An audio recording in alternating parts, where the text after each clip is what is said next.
I wasn't supposed to be in detention. I'd only skipped a few classes, but here I was, sitting at an old wooden desk in a room that looked like it hadn't changed since the 1950s. The fluorescent lights buzzed faintly, flickering every so often. I glanced around, noticing the other students. They were all staring at their desks, some in strange clothes like they'd walked out of a different time. The teacher sat at the front of the room, head bowed. He didn't have a face, just a dark, featureless shadow where his face should have been. I shivered, realizing the room was colder than it should be. A piece of chalk suddenly appeared in front of me, and I felt a prickling urge to pick it up. On the board in front of me, letters began to scratch themselves into words. You must write the truth to escape. Escape, I thought. Was this a joke? The room felt colder, and I realized the rest of the students hadn't reacted at all. They were focused entirely on their writing. A chill ran down my spine. I tried to call out, but my voice wouldn't come. It was like something was pressing down on me, suffocating me into silence. The teacher's shadowy form turned in my direction, his head tilting as though he were staring right at me despite having no eyes. My hand, almost as if it were under some spell, picked up the chalk. I pressed it to the board where the words "I must not skip class" were faintly scratched out hundreds, maybe thousands of times.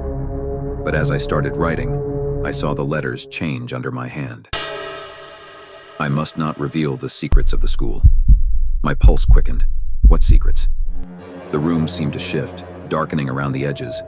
Shadows moved on the walls, and I could swear I heard faint whispers echoing from the walls. I kept writing, faster now, hoping it would all end soon. Suddenly, a piece of paper slipped from my desk and fluttered to the floor. I picked it up, noticing a strange, scrawled note. It read, "The answer lies beneath the desks. Only the brave can find the way out." I glanced around at the others. They were hunched over, faces pale and eyes hollow. One boy near the front looked like he'd been there for decades, his clothes tattered, his skin almost translucent. I slid my hand beneath my desk, feeling around until my fingers brushed something cold and metallic. A small door. With a quick glance at the teacher, who hadn't moved, I slid the door open. Inside was a tiny folded piece of paper yellowed with age. Opening it, I read, "They're watching.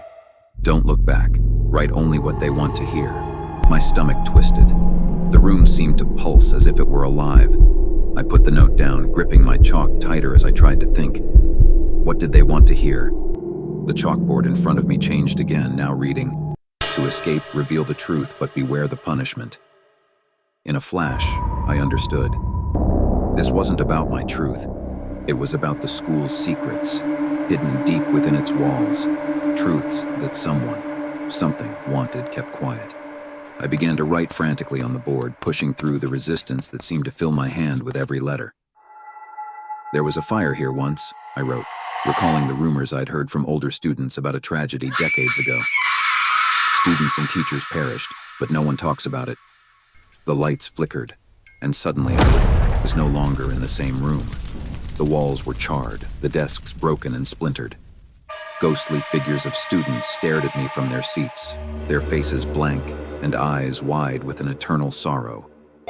The teacher's shadow moved, slinking closer, his faceless head tilting at an unnatural angle.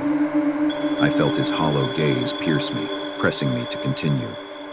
"The fire was started deliberately," I wrote, feeling the weight of the truth sink into my bones. "The headmaster covered it up, calling it an accident."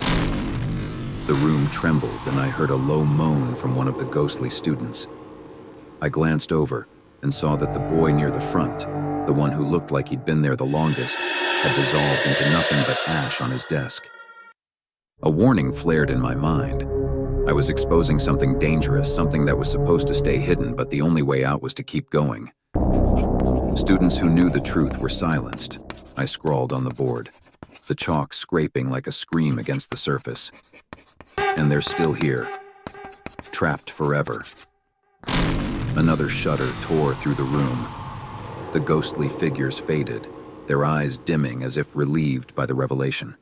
But my hand wouldn't stop moving. The chalk kept writing on its own now, spelling out words I didn't intend. "I will be here forever," it wrote. "The truth is my punishment. No, I yelled, trying to pull my hand back, but I was frozen, my fingers locked around the chalk. The teacher's shadowy form loomed directly over me now, his head lowering until it was level with mine. In the hollow void of his face, I saw flashes of scenes. Students from years gone by, sitting just as I was, doomed to reveal the same secrets, each trapped in this room. One by one, the students around me dissolved into dust, each one's last moments flashing before me. They'd tried to escape just as I was, and each had failed, forced into an endless cycle of writing and erasing the same truth. The chalk in my hand moved on its own again, forming the words, "I am part of the school now. I will never leave." The horror of it washed over me. This wasn't just detention. It was a prison, an eternal sentence for anyone who uncovered the truth. The final words scrawled themselves across the board. Once you know the truth, you belong to it. The teacher stepped back, his shadow stretching, merging with the dark corners of the room. The lights flickered, and I felt my body freeze as my soul became one with the chalk, one with the lines on the board, one with the never-ending punishment. The lights went out and I was left in darkness, surrounded by the echoes of those who came before me, trapped in the silent, endless detention.